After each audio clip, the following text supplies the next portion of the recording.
Okay, what's up, Adeayo? What's good? All right, I'm good. All right. Asake recently teased a Fuji sound that has gone viral.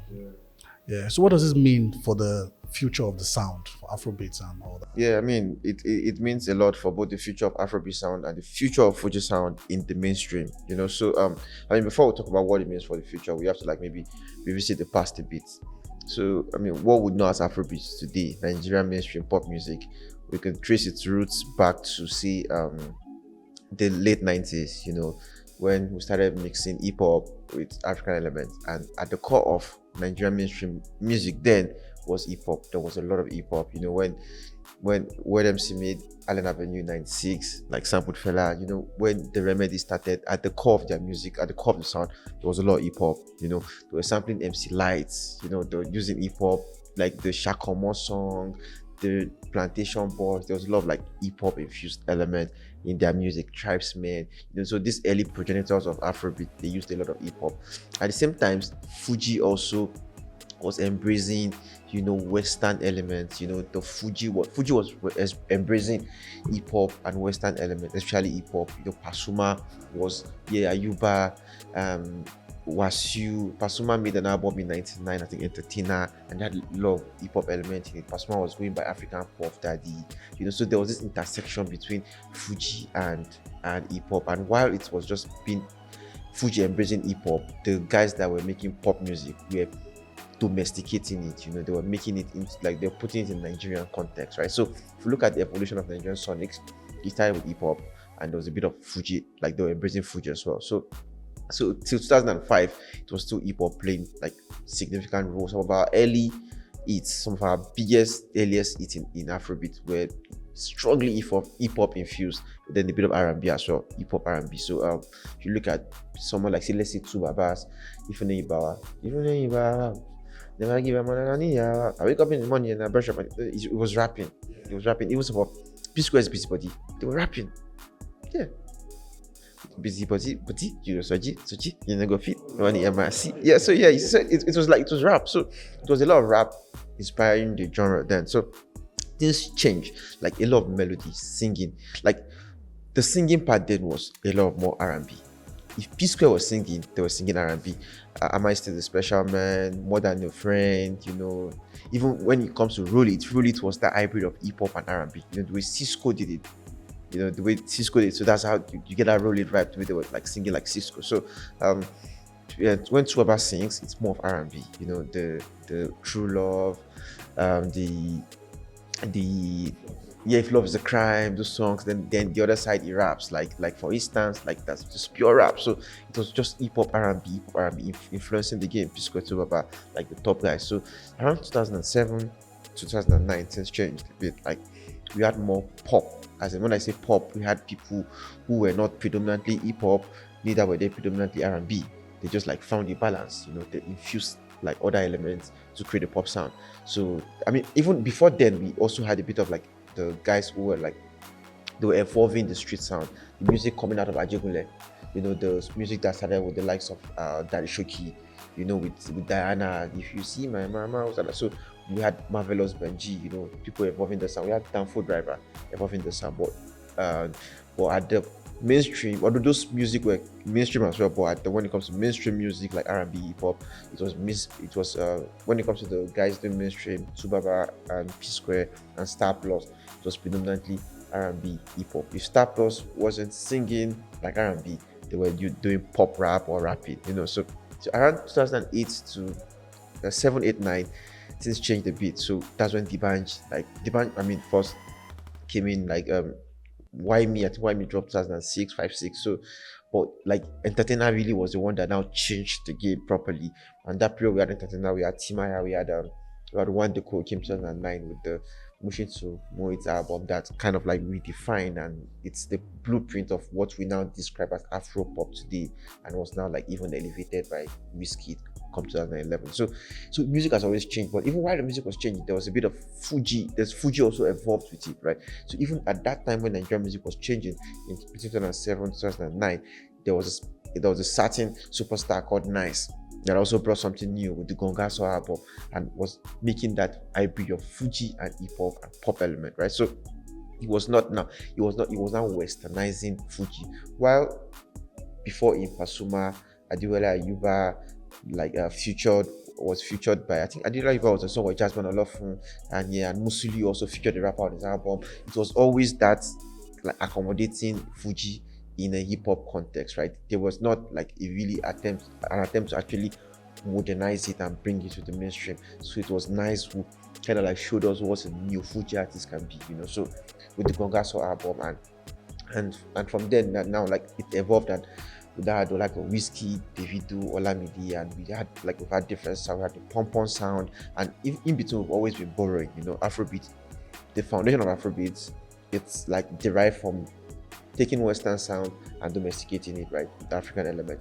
So in between those times, we're always borrowing. If we're not borrowing R&B, hip hop, we're borrowing Azonto from Ghana, we're borrowing, Banku sound, So music kept evolving, and Fuji kept evolving along with it. So in 2020.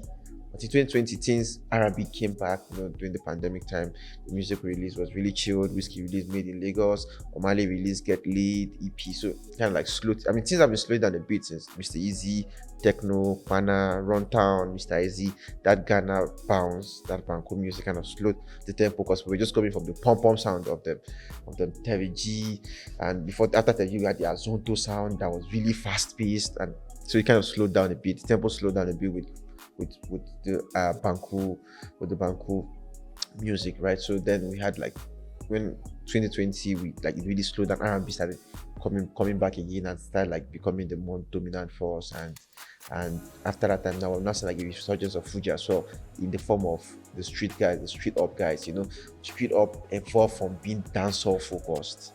There was a time when street guys were dancehall focused, like the likes of Terry J. They were taking that Ajegule, like reggae raga sound. It was mixing it with the white garments style of music and melodies, and now it was now becoming street sound is now becoming more Fuji focused. We're not like seeing Akpala, Fuji. That is now the core of street music, and there's now a bit of the reggae raga touch to it. Like when you listen to the likes of Balo Rankin, Bad Boy ML, Badman Nico, you still feel that touch of Daddy Shoki, that Konto sound is still in it. But at the core of it, these guys are making Fuji music. If there was no Afrobeat, if there was no Nigerian mainstream pop music, these guys would probably be making Fuji music. So it's making a comeback, and that's why when Amapiano came, even the traditional music like still like influence Amapiano. Like when we try to like domesticate Amapiano in Nigeria, we still do it within the context of, we still like borrow from indigenous elements, and that's why you see Ashake's Amapiano carries heavy Fuji infusion.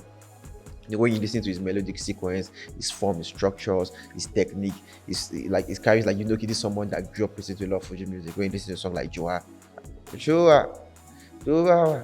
Ojade Sita, so that's like obviously melody, So the way you listen to Shea Vibe is also like, it's really influenced by Akpala, like the way he sings and everything, yeah.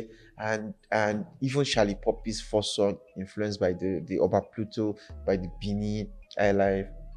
Even KC when he did the Oja piano, so it's influenced by the Igbo Oja flute and the Eastern indigenous music. So like it never went away, right? Like indigenous music, Fuji stuff, it never went away. It just kept evolving with every sound. Like the way Afrobeat was evolving, the indigenous music was evolving along with it, and now it's back. Like it's back. It's playing a primary role in our mainstream. I think maybe since the history of Nigerian music, since the history of Nigerian mainstream music, say from 2000 till date, I don't think we've seen street artists dominate the mainstream the way we've seen now.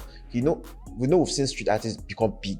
Like by street artists, I mean guys that are using indigenous languages and stuff like that to make music. Like people like David G. Timaya, they've always the Danford River and Co. We've had different eras with different big guys, big names. But even in those eras, the biggest names were still the guys that mostly make Western music, Western style music, like the Chubaba, the P Square, the Banj, the Davido, the Whiskey.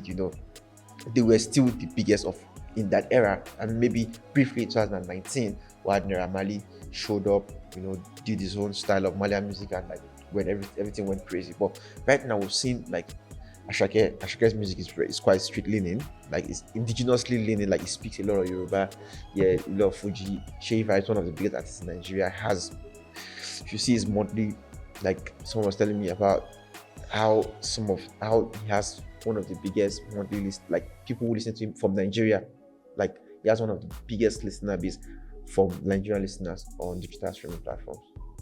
There's Charlie Poppy, of course. There's Odumodu Black. So these guys are like if you take away the big three, these guys are the ones like shaping the scene now, and they're like heavily influenced by indigenous style of music. Like if you trace the history, like where we're coming from and the journey, the evolution of the sound and how we got to where we are today, you understand that it was almost inevitable that we'll always find our way back. And we're at the point, like we're at the crossroad where things doesn't seem to be working. I don't like to have a pessimistic view of the soundscape, like there are no hit songs, Afrobeat, there's diminishing return and stuff like that. I mean, it happens to every pop music, right? But I don't want to have like that pessimistic view. But when people feel that way, you get it, like it's April and people say there's no convincing hit song in 2024 yet and everything. So it's like we're at a crossroad and we're at a point where we need to like retrace our step, because I mean we cannot keep waiting for who to borrow from. We have a history of always like trying to like see, like we'll borrow love from Francophone, Ghana, South Africa, from the West and everything, domesticate here. So I think this is a point where we cannot borrow from outside, and we need to look within and find a way to evolve the sound. And I think it was just easy. When you want to evolve the sound, it's always easy, or it's easier for you to do something people are already familiar with, things they can relate to, and that's going back to the drawing board to borrow from indigenous elements. And that's what Asake seems to be doing now. Yeah, so it's just like him making Fuji music. He's just like going back in the past and going back to our history, to understand and shape the future with new music, with the new sound that would chart a new course for Afrobeat. I mean, and it doesn't have to go outside. You can just like look back and look at what we have at home and redefine it. Yeah. So how timely is Ashake's decision to make a Fuji song? I think very timely. Very, very timely. Like if you look at the soundscape right now, the mood in the industry right now, especially from listeners, there seems to be like no excitement. There seems to be no hit song to hold on to, at least in the mainstream. I think they love great guys doing amazing stuff on the ground, like that are yet to rise to the surface. But in the mainstream, people, the artists, what people are familiar with, there seems to be little excitement. And while I don't want to hold a pessimistic view of the whole situation of this soundscape, you kind of see where they're coming from. So Asake, like, teasing a Fuji song that has gone crazy. Like, people have friends that have been texting me like, bro, this song is crazy.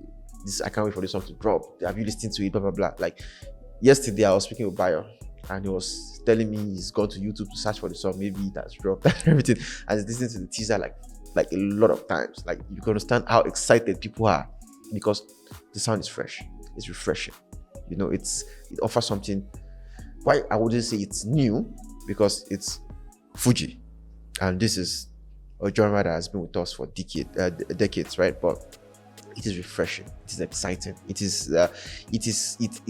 injects excitement into a soundscape that seems still, right? So if you look at the songs that have performed well, or at least that have gotten positive reaction in 2024 so far, there are songs that really borrows from indigenous elements, like Twe, that borrows Tungba drums and Nopi folk music. If you look at like Showa, that's like there's a Tungba, like Yoruba driven Tungba music. So it's really, those are the songs that are kind of like exciting people. So I think Asake is just like throwing the door wide open.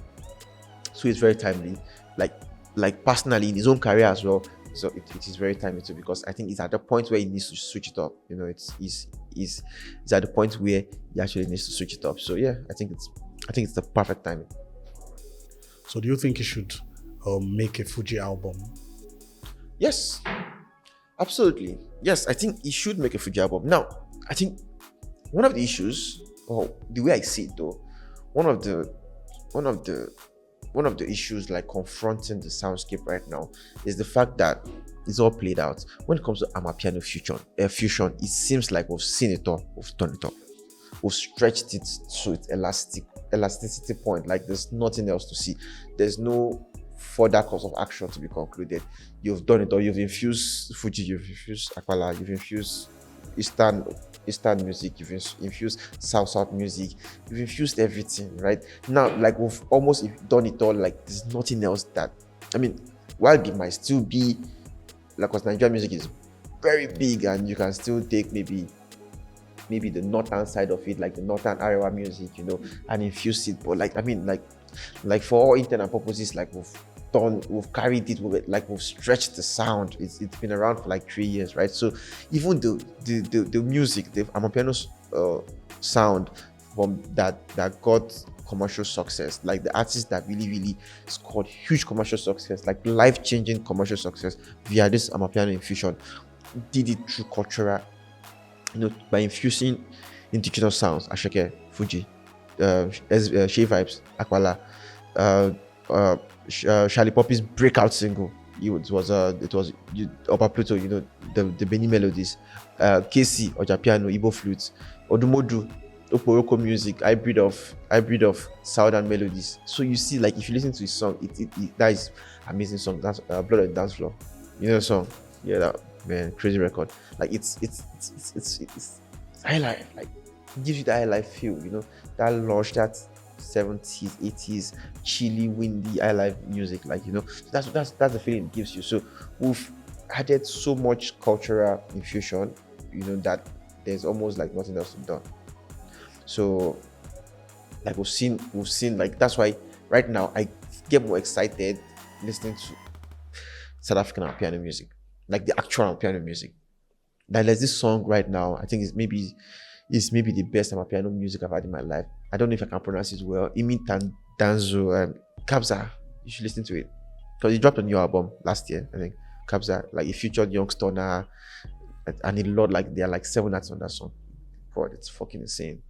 So like it still carries that originality. Like it's still very fresh there. It's still very excited there. Yeah, it seems still right. So I think we're at the point where we need to switch it up. Where we desperately need to switch it up. And I think looking in what helps us can give us an idea of what to do and how to go about it. And at the core of Asake's artistry, at the core of his music is Fuji.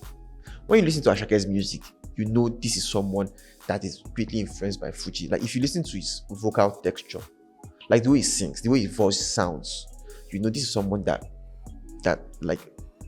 listens to a lot of Fuji music. If you listen to yoga, like the yoga, like that gives you like the spirit of Barista. If you listen to Joa, it gives you like the spirit of Obiseri. Like so a lot of his music, even Lonely at the Top, like Lonely at the Top, Lonely, so it gives you that high life, that Fuji high life stuff. So like that gives you that this man from Mondo State, what's his name? Orlando War. Like yeah, so it gives you like a lot of like that he carries that Yoruba indigenous spirit, right? So if anyone is going to make a Fuji album, number one is Asake, because at the core of his talent is Fuji. That's number one. Number two, he's made 2 Amapiano albums back to back, and they're great albums. He applied himself very well. He knows how to elevate his artistry, so he's done that, and he's scored a massive moment with it. He's scored like he's gone from relative obscurity to becoming a global superstar through Amapiano infusion, right, across 2 albums. And I'm not sure that he should be making a 3rd Amapiano album. I think that might just be too much Amapiano for me. I'm just saying myself. I don't know how other listeners may feel about it, but for me, a 3rd Amapiano album from Asake is just too much Amapiano, right? So he needs to switch it up, and I think one of the best ways for him to switch it up is by borrowing heavily from Fuji, leaning heavily into Fuji music, because that is his foundation, that is his core, that is what shapes and builds his talent, right? So that's why when he teases a Fuji song, he feels at home. He feels like he's doing what he was born to do. that this is him in his element. He doesn't feel like he's trying to experiment with something he's unfamiliar with and operate in uncharted or unfamiliar territories. It feels like he's at home. It feels like this is what he's born to do. Like this is the genre he should be doing. So again, I think yeah, he should be making a Fuji album. And also I think there's no way we'll talk about Amapiano in Nigeria. Amapiano, let me call it Amapiano craze. You know, the Amapiano rush. Everybody wanting to make Amapiano music and score a hit song or live, like career-altering moment with it, without talking about Asake's impact in that sound from 2022 till date. Like, the man came in January 2022 and changed the scene. And everybody was like, okay, this is the sound. This is what we need to sound like. This type of music we need to make. Everybody was going to magic sticks to recreate the brilliant things, the amazing things he did for Asake for them, because they wanted that same moment. If you look at all the artists that have blown up from then till now, Shea Vibes, Amapiano, Indigenous music element. Charlie Poppy, huge Amapiano element, huge one. Odumodu Black, Indigenous element, even though he doesn't really, I mean, he's not an Amapiano artist, he's an hip-hop guy, but Indigenous music element, and a lot of Amapiano music in Afrobeat right now. A lot of Amapiano music. So you cannot talk about Amapiano in Nigeria without touching on Asake's influence, right? So if there's anyone that is meant to chart a new course for Nigerian music, to change the current soundscape, I think Asake is the most befitting person, because it is his success that drove us to the point we are today in terms of embracing Amapiano. So it is only befitting that he be the one to chart a new course, and he's doing that with Fuji, right? And lastly, I think about it like, okay, what impact would he have on his career if he should make a Fuji album? Like, is it the right move? Is it too risky? I thought about like, is it a risky move for him right now at the point he is at his career? You know, he's broke out in January 2022, this 2024, so like 3 years, 2 years, roughly 3 years, yeah, run to 3 years and everything. So should he make a Fuji album? Is it too risky? Would it be what he needs to sustain his momentum as a superstar?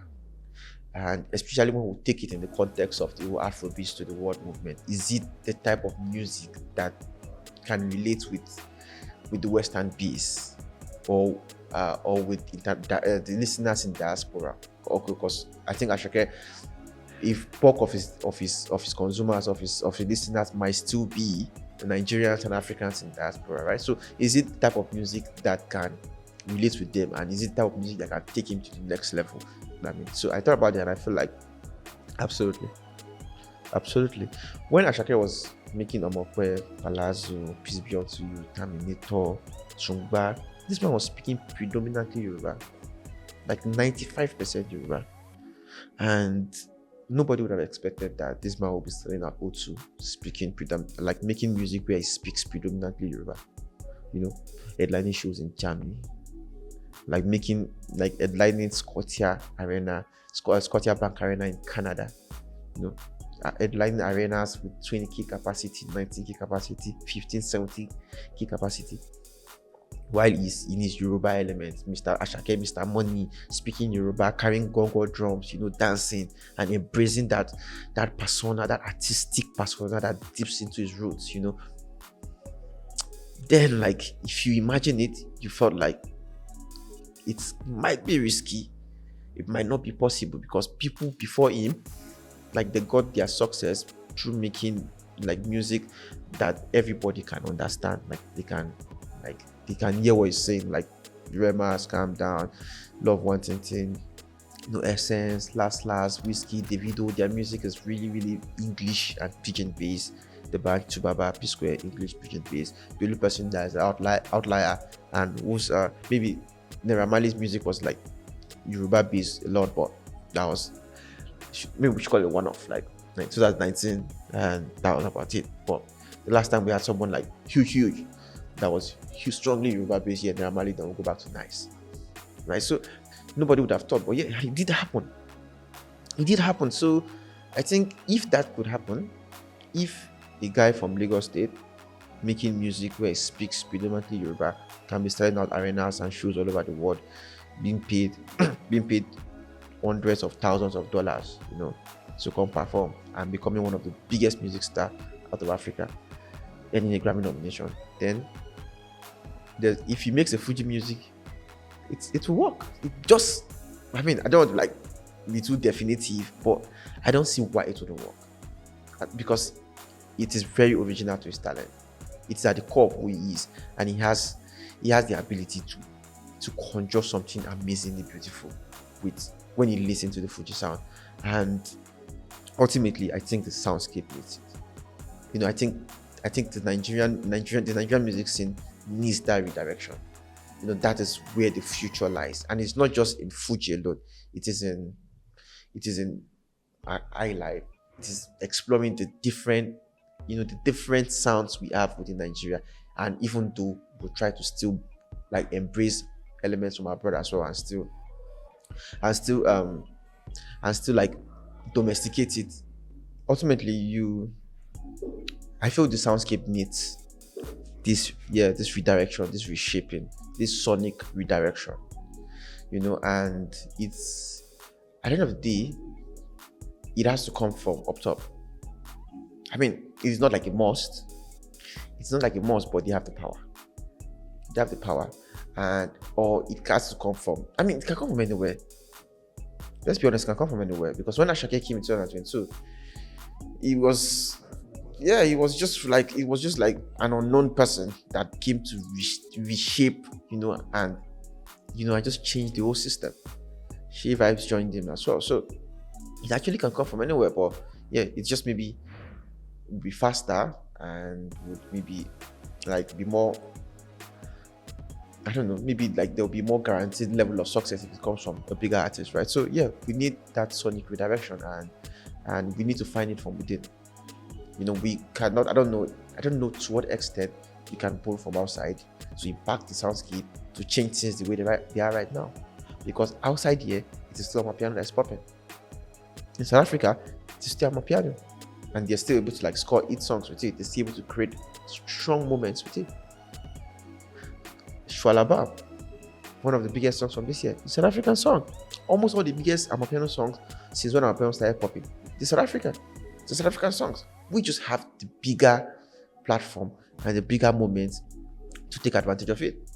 Mnike, Shwalabam, Abalili, they are all South African music, so K-Star, stuff like that. So, but we had the bigger moments, we have the bigger platform, right? So this year we had Shwalabam. Last year, entering this year, we had Tyler's Water, hybrid of Amapiano and Afrobeat, right? So outside the shores of Nigeria, Amapiano still holds very strong sway. But internally in Nigeria, its grip, it's waning. The music seems stretched. It seems to have been played out, and there seems to be no further course of action to be concluded. So you cannot look outside and say you want to take from outside, because what is outside is not necessarily working inside. So you have to look within and find a way to change it internally. And I think that's why we need to go back to the drawing board and borrow from what we are familiar with. What actually made Amapiano a success. The indigenous element we're familiar with. It's already happening. Ogene music, Fuji infusion and everything. And I think these indigenous elements would have a strong role to play in the future of Afrobeat. And that's the whole point. Like Fuji, Highlife, Aqualab, Nigerian indigenous music would have a strong role to play in the future of Afrobeat, because you see the resurgence of street artists. You see the way street music is becoming more indigenous leaning. Like there's a lot of indigenous elements to it, and you see the way it's impacting the soundscape. You see the way these artists are soaring to the top and they're rubbing shoulders with the biggest artists in the country. You understand that indigenous elements will play a fundamental role in the future of Afrobeat. It's just about our willingness to embrace it, and our willingness, to redefine it, find creative ways to make something exciting of it, and use it to propel the movement to the next level. Yeah, and that's factually.